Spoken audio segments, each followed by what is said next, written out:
Assalamualaikum. Berjumpa lagi. Kali ini kita membincangkan prinsip transformer ataupun pengubah, prinsip pengubah. Jadi di depan ini, dalam gambar aja ini menunjukkan sebuah transformer yang tidak kita sambung pada beban. Jadi di pengubah ada dua bahagian utama, beletan kita panggil primary ataupun primer. Yang sebelah kanan tu adalah beletan sekunder, secondary, yang disambungkan. Kedua-dua coil ini disambungkan oleh teras besi, dihubungkan oleh teras besi. Jadi teras besi ini tidak ada arus ataupun elektrik, sambungan elektrik antara kedua-dua beletan atau gelung itu, tetapi dihubungkan oleh flux magnet. Apabila bahagian primary, beletan primary kita sambung kepada bekalan AC, sebab pengubah hanya boleh beroperasi pada bekalan AC, di mana arus yang mengalir adalah berubah. Ini akan menyebabkan ada perubahan pada flux yang terhasil. Jadi semasa pengubah atau transformer tidak disambung pada beban, ada sedikit arus yang akan mengalir di bahagian primary, coil primary coil, iaitu kita bagi simbol, tandakan sebagai I note, iaitu arus ketika pengubah litar buka, pengubah tidak disambung kepada beban. Jadi sebahagian pada current yang mengalir dalam gelung primary ini, gelung utama itu, akan mewujudkan flux magnet pada teras. Itu kita bagi tanda atau simbol pi m. Ini adalah flux, simbol untuk flux yang terhasil dalam teras transformer atau pengubah itu. Ini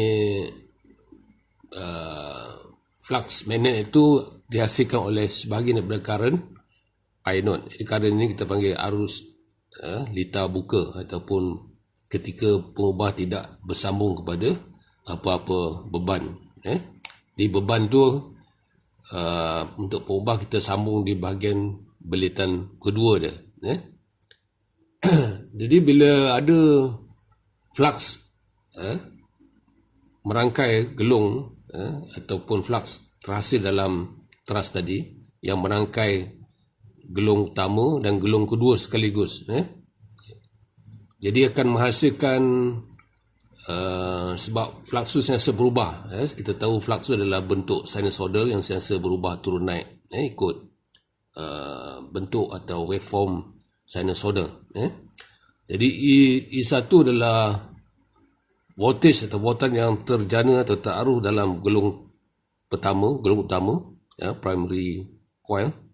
Dan I2, sebab flux tadi juga link, merangkai kepada gelung yang kedua juga, sebab dia gelung kedua ni sekunder ni kita lilit pada teras yang sama.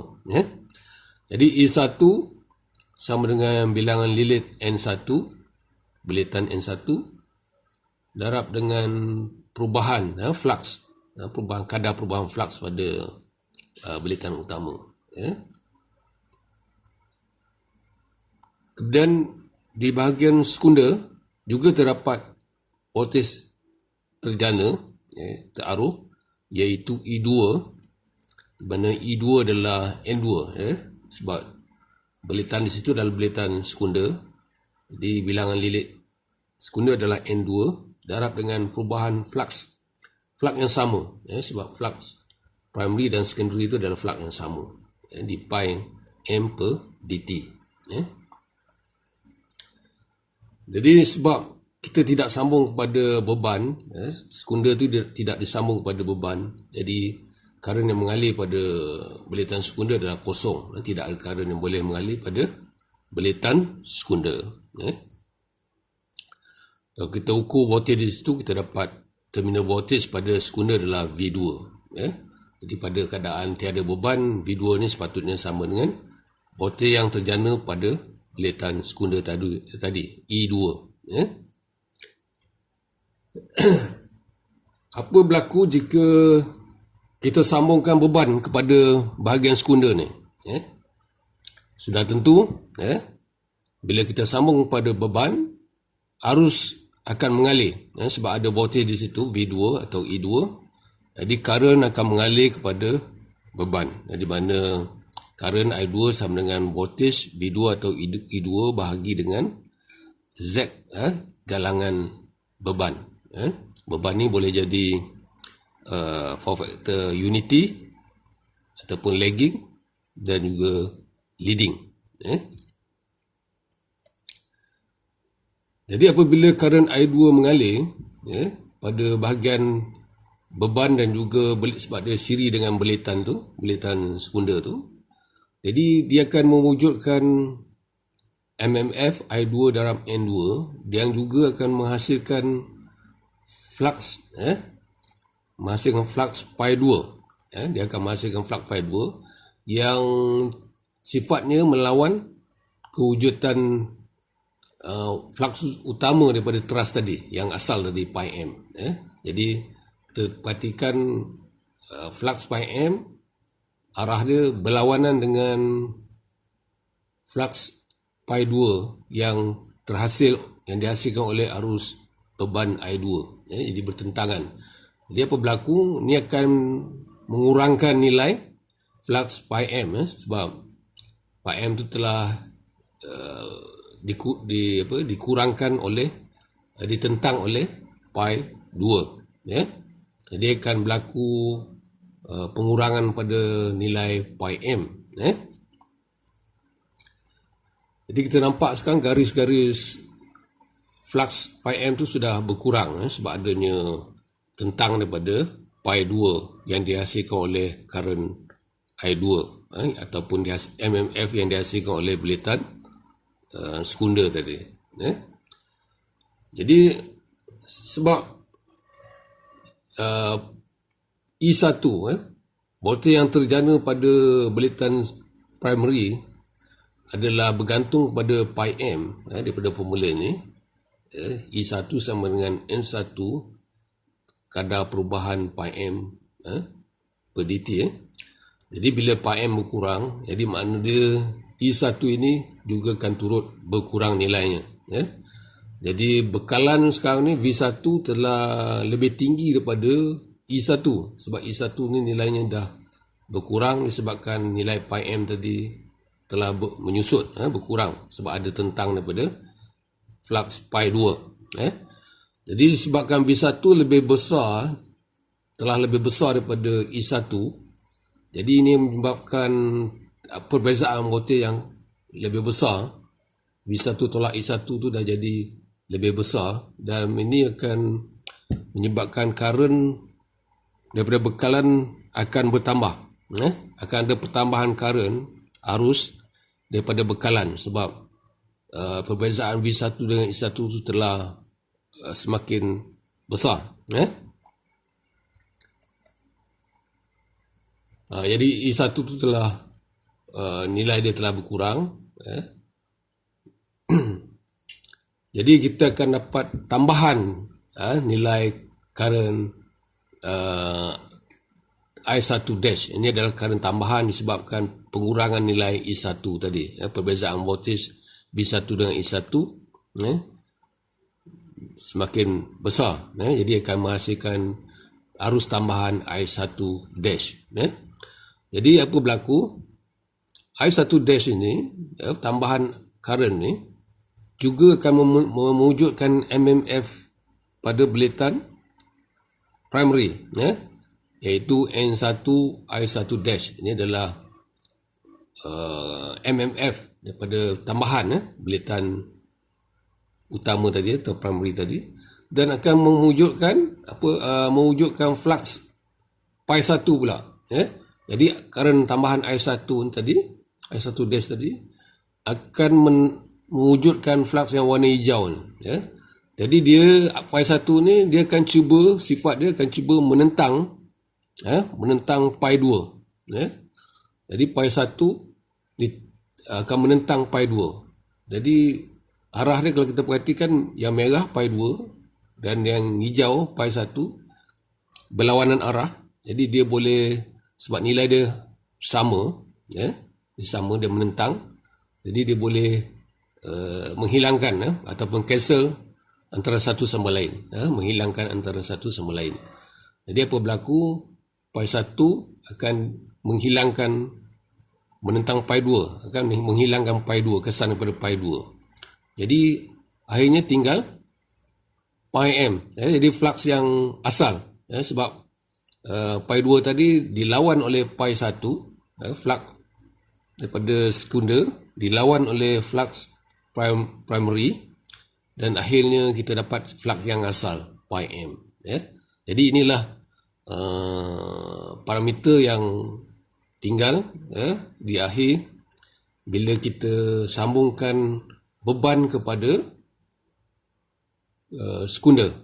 Bila terminus sekunder tu kita sambungkan beban. Jadi pada beban ada current I2, dan pada primary ada arus tambahan I1 dash.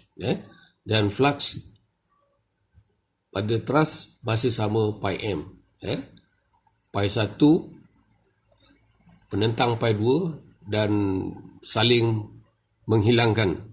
Pi 1 akan dihilangkan atau pi 2 akan dihilangkan, akan cancel oleh pi 1 tadi.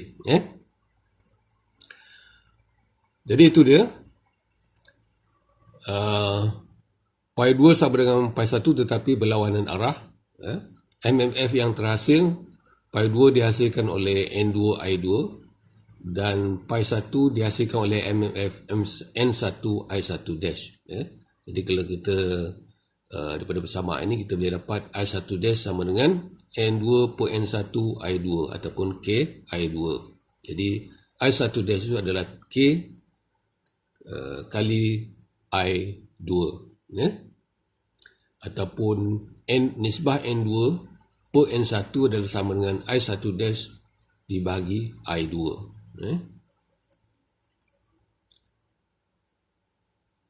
Jadi semasa pengubah berbeban disambung kepada beban, bilitan primary atau bilitan utama mempunyai dua current, iaitu I0 ditambah dengan I1 dash, di mana I1 dash adalah K kali lebih besar daripada I2. I0 ni kita kenal juga sebagai current semasa pengubah lita buka atau tidak berbeban. Bila kita bebankan pengubah tadi, jadi ada tambahan selain daripada I0 ditambah dengan I1 dash. Okey. Ini adalah equivalent circuit, equivalent circuit ataupun litas setara untuk sebuah pengubah. Jadi parameter yang terdapat di situ adalah R1 di bahagian primary dia, bahagian utama dia. R1 adalah rintangan belitan, X1 adalah regangan bocor, leakage reactant primary. Kemudian RC adalah rintangan yang setara dengan kehilangan teras, sebab di dalam teras tu ada kehilangan kuasa yang disebabkan oleh eddy current dan juga RC core loss, kita panggil kehilangan teras. Kemudian XM magnetization component, mana ada komponen pemagnetan XM, dan di bahagian sekunder, jadi sebelum tu I0 tadi semasa pengubah tiada beban ialah current I0, jadi pecahan dia ialah IC, core loss component, dan IM, current yang menghasilkan magnet, pi m, flux magnet pi m.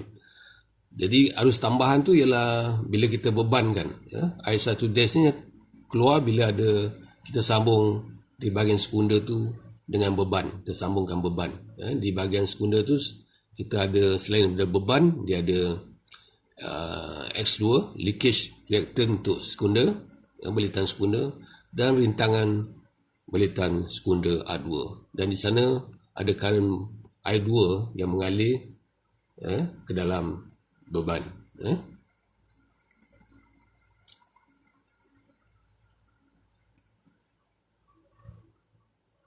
Jadi kita boleh pindahkan. Jadi kalau kita perhatikan di sini, dia ada dua bahagian litar di situ yang dipisahkan oleh belitan N1, N2. Ini bahagian primer dan bahagian sekunder. Tapi untuk membuat pengiraan dan analisis, biasanya kita boleh pindahkan sama ada parameter primary ni kita pindah ke sekunder, ataupun sekunder kita pindah ke primary. Tapi dia boleh dipindahkan dengan menggunakan konsep, kita tahu pengubah tidak boleh menaikkan kuasa atau menurunkan kuasa. Itu sifat pengubah atau transformer. Dia hanya boleh menaikkan voltage, menurunkan voltage, ataupun menaikkan current ataupun menurunkan current. Tetapi tidak boleh, pengubah tidak boleh menaik ataupun menurunkan kuasa. Jadi kuasa di primary sama dengan di secondary. Dia tidak ada perubahan kuasa. Kuasa tidak boleh dinaikkan atau diturunkan oleh pengubah. Kuasa masih sama. Jadi konsep itu juga kita gunakan bila kita nak pindahkan parameter. Parameter primary kepada sekunder atau sekunder kepada primary, di mana kuasa sebelum pindah mesti sama dengan kuasa selepas kita pindahkan. Contoh macam ni, R2 adalah rintangan belitan pada secondary. Kemudian kalau kita nak pindahkan ke primary, dia akan jadi R2 dash. Dia jadi R2 dash. Jadi kuasa bila kita pindahkan dia masih sama. Sebelum pindah, ini di kuasa dia. Current yang mengalir sebelum pindah I2, kuasa 2 R2. Selepas pindah, sebab current di situ I1 dash, kuasa 2 darab R2 dash. Di mana dia nilai resistance belitan kedua bila kita pindahkan ke bahagian primary. Jadi kita dapat R2 dash sama dengan I2 bagi I1 dash kuasa 2 R2 ataupun A kuasa 2 R2, sebab I2 I1 tu sama dengan A.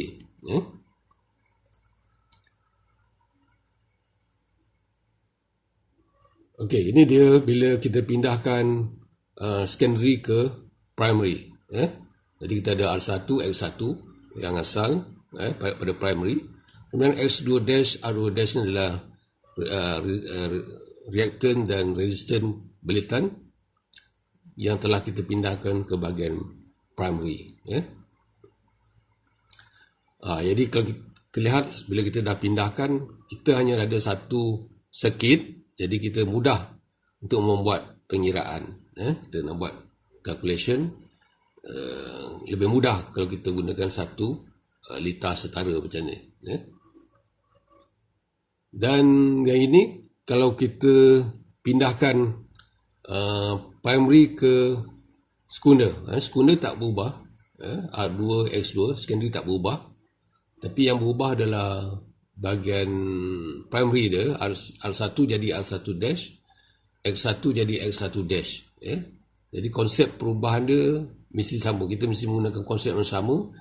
Sebelum diubah dengan selepas diubah mesti kuasa dia sama. Tidak boleh bertambah ataupun berkurang. Kita gunakan konsep itu untuk memindahkan parameter primary kepada secondary.